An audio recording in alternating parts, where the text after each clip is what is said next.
नफरती agenda किसी भी तरीके से प्रूव करो कि ये मुसलमान फैक्ट पे बात करो फैक्ट पे बात करो ये भाषण कर रही है ना आप फैक्ट कर रही है क्या सरदार पटेल ने नहीं क्या आप काउंटर करिए ना क्या सरदार पटेल ने 1948 में ये भाषण कलकत्ता में दिया था कि नहीं दिया था आया ना क्या दिलीप कुमार का असली नाम यूसुफ खान था कि नहीं था ये जवाब दीजिए ना मधुबाला का असली नाम क्या था मीना कुमारी का असली नाम क्या था हाँ आप अगर इतना खराब ये मुल्क था मैं जमीन अरे बाबा बोलने तो दीजिए आप डरते क्यों?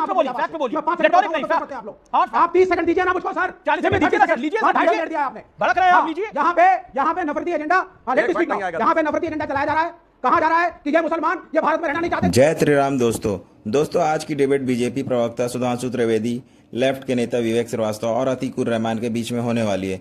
दोस्तों डिबेट बहुत ही मजेदार होने वाली है। उम्मीद करता हूं दोस्तों डिबेट पूरा देखोगे आप लोग। दोस्तों वीडियो अगर अच्छी लगे तो वीडियो को एक लाइक कर दें और इसी तरह की डिबेट वीडियो देखने के लिए चैनल को सब्सक्राइब कर लें। तो चलिए शुरू करते हैं वीडियो बिना किसी देरी के। तो चलिए शुरू करते हैं। 1946 की असेंबली में न ढाका से, न चिटगांव से, न लाहौर, कराची, रावलपिंडी, पेशावर कहीं से नहीं, मुंबई की बाइकुला सीट से गया, 95% वोट के साथ गया। आज का जो यूपी यूनाइटेड प्रोविंस में 73 में 64 सीटें जीती, असम में 28 में 28 सीटें जीती। यार बेकार की बातें मत क्या करो, फैक्ट पे बात क्या करो। 3 जनवरी 1948 को सरदार पटेल ने कहा भारत में रहने वाले ज्यादातर मुसलमानों ने पाकिस्तान के लिए वोट किया है। मैं नहीं मानता कि एक दिन में तुम्हारा दिल बदल गया, मगर कोई बात नहीं, अब जो होना था वो हो गया। अब अलग अपने लिए आइडेंटिटी मत मांगो। अब ये कहो कि देश के लिए साथ मिलकर कैसे चलना चाहते हैं। सरदार पटेल की बात मांगी होती तो मुस्लिम भारत की मुख्य धारा में मिलने को तैयार था। उस जमाने में बड़े बड़े हिंदी फिल्मों के कलाकार हिंदू नाम से आने में, उनको मुस्लिम लोगों को हिंदू नाम से आने में कोई प्रॉब्लम नहीं थी। दिलीप कुमार, मधुबाला, मीना कुमारी, अजीत इसके प्रमाण हैं। मगर इन्होंने अपनी राजनीति के चलते हुए लेफ्टिस्टों ने, सेकुलरिस्टों ने, कांग्रेसियों ने विवेक ठीक है, Vivek you have a fair chance, make your point. Vivek ji 30 second दीजिए ना। जी 30 सेकंड। अब आप सुनते रहिए। यहाँ पे बीजेपी के प्रवक्ता का एक ही एजेंडा है, किसी भी तरीके से प्रूव करो कि ये मुसलमान फैक्ट क्यों कर रही है, फैक्ट पे बात करो, फैक्ट पे बात करो।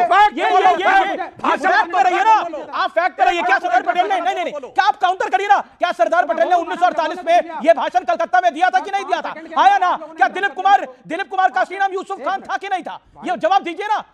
मधुबाला का असली नाम क्या था, मीना कुमारी का असली नाम क्या था।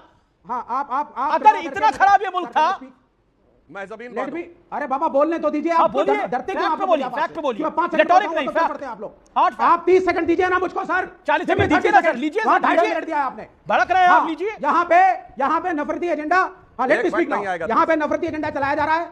कहा जा रहा है कि ये मुसलमान ये भारत में रहना नहीं चाहते। पागल है क्या? जब 1947 में मारकाट दोनों तरफ हुई, दोनों कम्युनिटीज के लोग मारे गए, दोनों तरफ दंगे हुए, दोनों तरफ गलत काम हुए, उसके बाद भी ये मुसलमान हिंदुस्तान में रहे। उसके बाद इस डिस्कशन का और क्वेश्चन मार्क का क्या मतलब रह जाता है? खड़ा करके तुम बोलोगे तुमने वोटिंग वहां पे करी थी और तुम भारत के नहीं हो। इस नफरती एजेंडा को फैक्ट थोड़ी बदल जाएगा। ये मुसलमान जो हिंदुस्तान में है, विवेक आप उत्तेजित हो रहे हैं, ये फैक्ट कैसे बदल जाएगा? बिल्कुल उत्तेजित होने वाली बात है।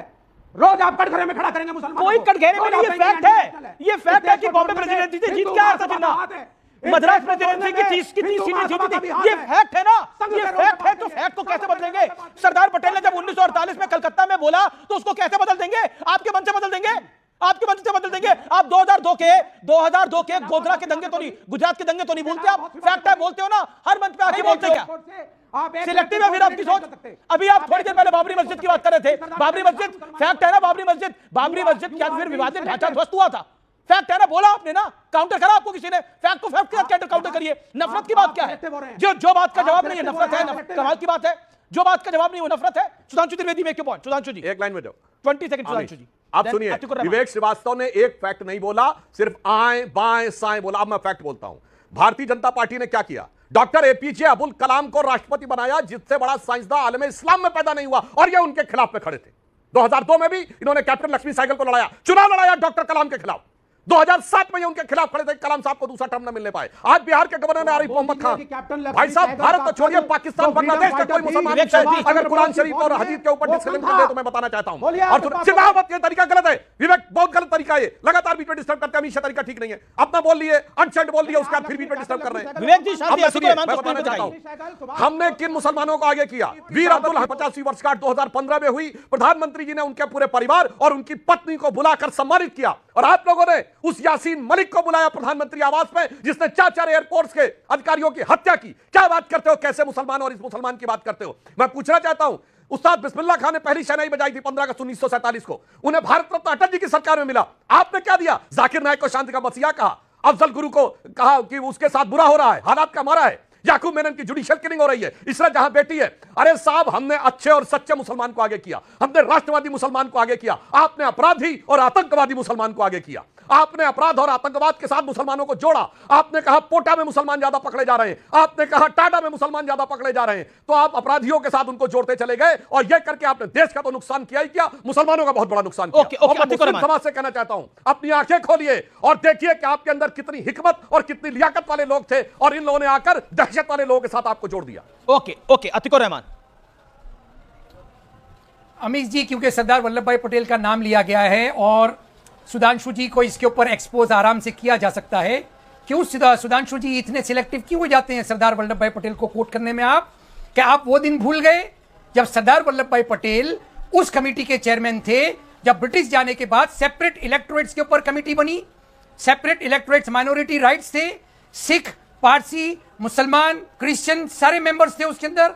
मौलाना अबुल कलाम आजाद भी मेंबर थे और मौलाना आजाद ने तमाम मुस्लिम माइनॉरिटीज को एग्री करवाया कि सेपरेट इलेक्टोरेट्स की कुर्बानी सेक्युलरिज्म के नाम पे दीजिए, और दी गई। और सरदार वल्लभ भाई पटेल ने आपको याद दिलाया हमेशा हमेशा के लिए कि ये मुसलमानों की कुर्बानी मेजॉरिटी कम्युनिटी कभी भूल ना पाए। आप भूल गए सुधांशु जी। अगर सेपरेट इलेक्टोरेट्स जारी रहते तो हिंदुस्तान का नक्शा क्या होता, पार्लियामेंट में मुसलमानों की सीट्स कितनी होती? ये कुर्बानी को आप भूल गए और आपको शर्म आनी चाहिए। अभी अभी आपने 3 बातें याद दिलाई, वक्फ बोर्ड की याद दिलाई, 4 शादियों की याद दिलाई और प्लेसेस ऑफ वर्शिप की याद दिलाई। आप बताइए अमीश जी, ये तमाम चीजें जो आपने अपने ओपनिंग कमेंट्स में भी याद दिलाई, क्या इससे मुसलमानों को रत्ती भर फायदा हुआ? और अगर हुआ होता तो आज मुसलमानों का सोशल तो वक्फ बोर्ड पे तूफान क्यों? मुस्लिम पर्सनल बोर्ड पे, मुस्लिम पर्सनल लॉ पे तूफान क्यों? बताइए ना। मेरा छोटा सा सवाल है अमीश जी, तो अगर कहा जाता है कि भारत याद दिलाई, मेरी बात पूरी होने दीजिए ना अमीश जी। तो आप कवरिंग फायर क्यों दे रहे हैं? आप सुधांशु जी को आप कह रहे हैं कि सिलेक्टिव बताया जा रहा है। अरे भाई, सरदार वल्लभ भाई पटेल को बताइए ना कि क्या सरदार वल्लभ भाई पटेल ने नहीं कहा था कि मुसलमानों की इस कुर्बानी को भूलना नहीं और मिसकोट नहीं करना? सुधांशु जी कोट करिए, हवा में मत बोलो। अतीकुर रहमान कोट करो भाई, कहां बोला था? हाँ, अब मैं कोट करके बोल रहा हूं। सरदार वल्लभ भाई पटेल ने ये बात कोट करो ना, क्या नहीं कोट करो, कहां पे बोला, किस जगह पे बोला? अब मैं कोट करता हूं, आपके करोड़ों दर्शकों से कहता हूं अमीश जी सुनिए, 28 अगस्त 1947 को 28 अगस्त 1947 को कॉन्स्टिट्यूएंट असेंबली में किया। अरे भाई चलिए आप बोलिए, पहले आप अपने मन से बात निकालिए फिर मैं जवाब दूंगा। ठीक है अतीकुर रहमान, आपने पूछा, जब आपने 2.5 मिनट बोला लगभग, आपने पहली बार बोला, मन से कुछ भी बोले दे रहे हैं, पूरा सम्मान मिला अपनी बात का। अब 40 सेकंड सुधांशु जी को दीजिए। सुधांशु जी 40 सेकंड। अब सुनिए, अतीकुर रहमान जी आए बाएं साएं बोल रहे थे, मैं फिर फैक्ट के साथ बोला। 28 अगस्त 1947 कॉन्स्टिट्यूएंट असेंबली की डिबेट में मुस्लिम लीग के सदस्य ने सेपरेट इलेक्टोरेट की बात रखी, और कोई जाके चेक कर ले, कॉन्स्टिट्यूएंट असेंबली की डिबेट जो पार्लियामेंट की वेबसाइट पर अवेलेबल है, समझौता पेज नंबर 270 के आसपास अवेलेबल है। अतीकुर रहमान जी कान खोल के सुनिए और अपने फोन पे खोल के देखिए।